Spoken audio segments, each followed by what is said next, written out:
cooking with the Munchie Mafia official. Oh my, oh my, oh my. Chef CV, what you cooking today? Ooh. Hey there, Munchie Mafia. We're going to be making tomato sauce from scratch.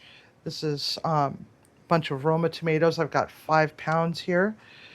And the way that we get them peeled is we take a paring knife. This one's a specialty paring knife. It is known as a bird's beak or a tournée knife.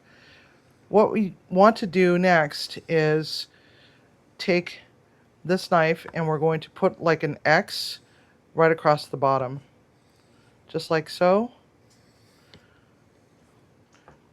We're just scoring them.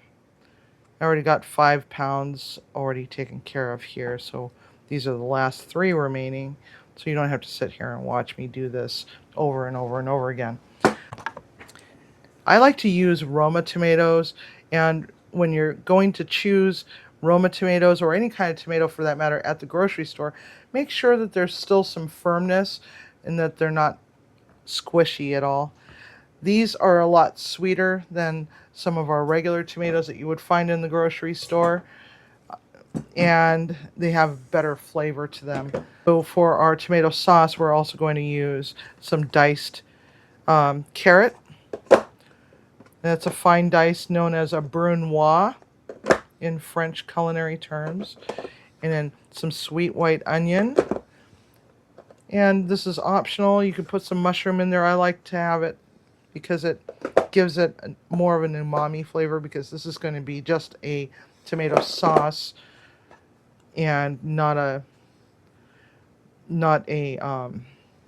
meat sauce of any kind, because we're going to be using this for our chicken parmesan.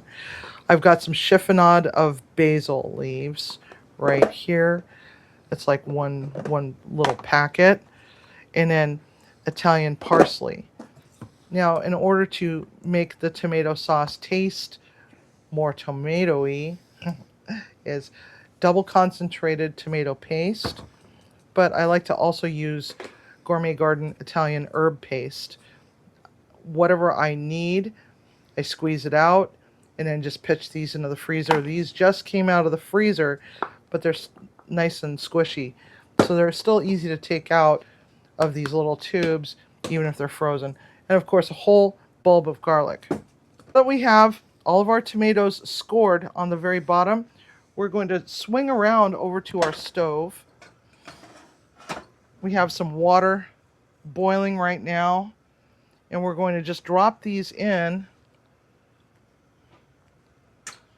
the water for just like a couple minutes. When you notice that where you put that little X on the bottom of the tomato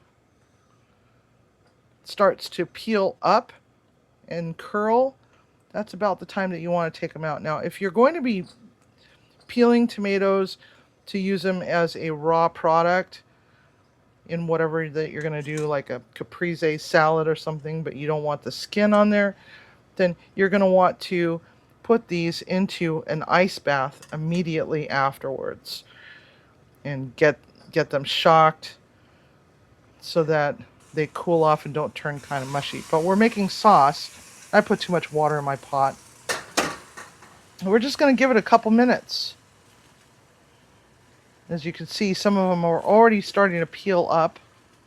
Like this one here has already got a peel that's coming off right there. So we're going to take this one out and then just kind of just pokey around in the pot and see how all the other ones are doing. This one's already separating, but it's not quite peeled right here yet. So, but that one looks like it's going to peel nice. That's another thing that I like about Roma tomatoes, is that their skins are so much more delicate.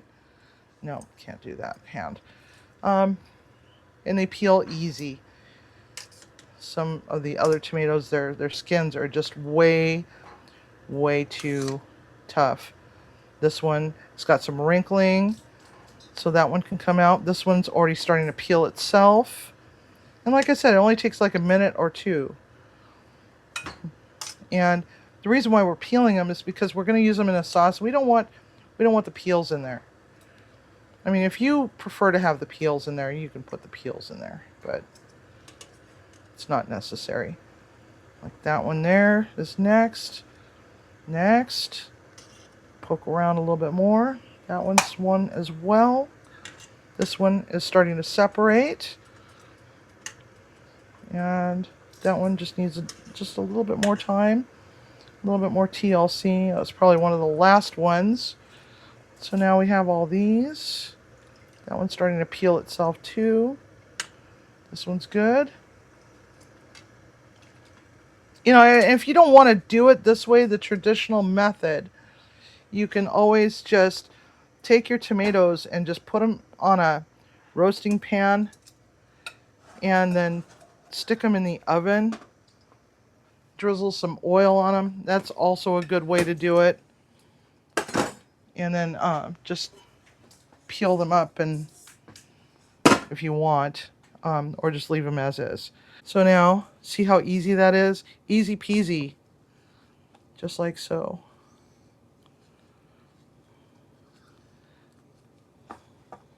This one just came out, so we'll give that a moment to calm down. And just peel it all off. And there we have it. Now that we've got them all peeled, we need to do something about that core. I usually have like one of those little tomato ones, but because these are very soft, it's just going to mangle them and make a mess. So this is just a little baller thing. It's come out of my garnish kit. Or you could just cut it off, you know, and just cut around it and, you know, toss the lowly remains around it into your pot. We're going to be using the Chef IQ multi-cooker to get this all nice and prepped up. And that multi-cooker is a great little tool to use, especially when you're in a pinch. So we're going to just finish this up off camera and we'll be right back. Okay, so this is the Chef IQ. This thing has a whole bunch of features in it, but unfortunately it does not have an option to make tomato sauce from scratch. I looked on their app, and the only things that they have in the app does not really apply to our situation. So we have to choose the manual function right there. Now we're going to take all these tomatoes and we're going to put all 5 pounds of tomato in here. That sounded gross. And I've made a mess all over the place. So we'll just, you know what, we're just going to just say to hell with it, because I'm going to blend it anyway. So let's just dump all the tomatoes right on in here. As you can see, we've got our 5 pounds. But wait, there's more. Yes, there is. Okay. Now that we got all that taken care of, we're now going to grab our handy dandy mise en place. Flip it around. We're going to add our carrot to the tomato itself and the onion as well.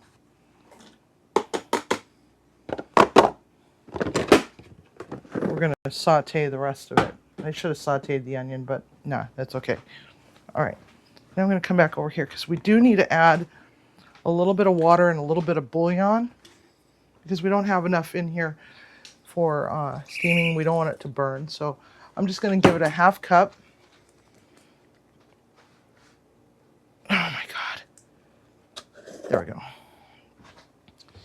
And what I use is beef bouillon. Now, if you're a vegetarian, you can just use vegetable stock.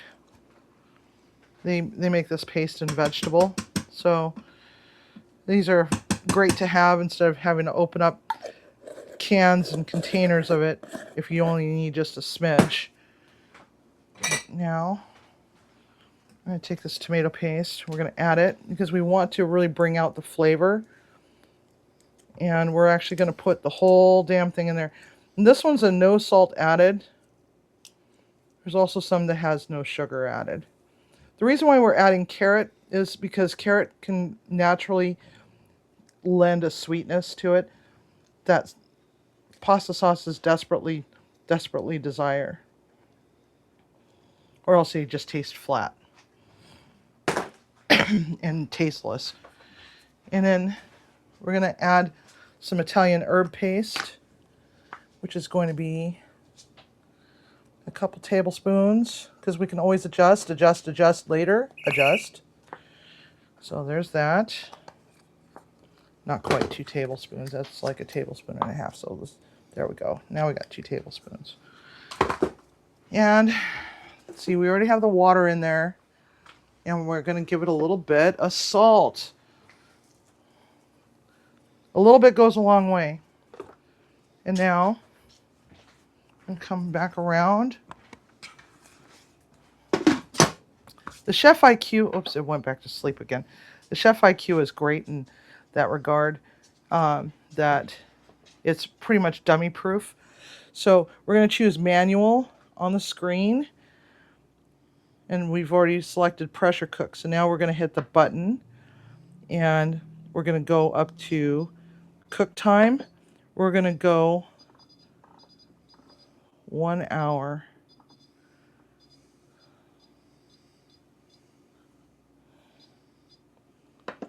And then pressure level is high, keep warm is on, delay start is off. And we want to have a quick pressure release. We scroll down to continue, press a button. Now it's going to say check rubber gasket, which we're going to do, and it's right there, and the lid. So now we're going to snap that down, and we're going to snap it on. There we go. I had it backwards. And then we want it to, then it's going to tell us to check the rubber gasket, make sure it's in place, close and lock lid, and set the pressure relief valve to sealed position. And on the very top, there's this little thing that shows venting and then sealed. Sealed is down, so that's where we want it. And now we're going to hit start. And we'll come back in an hour and check on it and see how we're doing. And then we'll get ready for the rest of the stuff that we're going to be adding to it. Okay, so it's been about an hour, and we've already let this thing let off its steam. So it's now safe to open. We're going to open this up, and our tomatoes are looking glorious. Now, there's no shame in using jar sauce, but this is the labor of love that I like to teach people. What we're going to do is take all these tomatoes out. We're going to put it through the blender along with as much of the big garlic cloves that we can find. And they're all just kind of hiding in there. Those carrots should be really darn soft by now.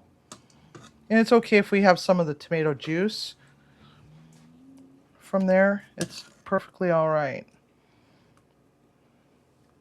But we want to get these things pulverized as best as humanly possible. Now, if you like it chunky, you can just go in with a bay mix, which I tried to turn ours on and it was dead. So, any gift-giving ideas, new bay mix would be fantastic, but not really all that important.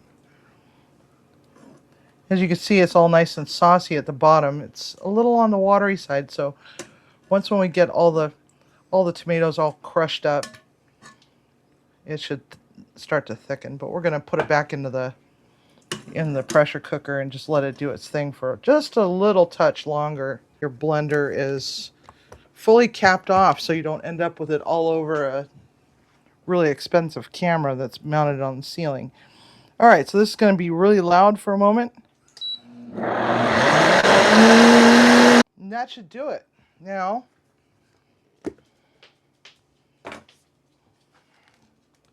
just dump it right back into the pot. Hold a ladle underneath where you're pouring so you don't end up with splashback. Give it a stirry stir and see where we're at. It's a little on the thin side, but it's okay. For what we're going to be doing with it, it'll be fine. So I'm going to add a little bit more Italian herbs. Probably all the rest of it, so I'm going to have to get all new ones of this. All right, because we really want it to be really punchy with flavor.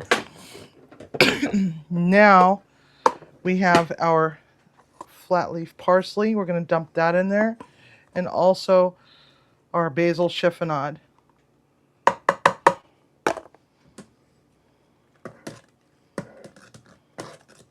Give it a stirry stir, and then we're good to go. Just a little while longer on the pressure cooking, and we'll see you again very soon. If you haven't yet subscribed to Cooking with the Munchie Mafia official, now is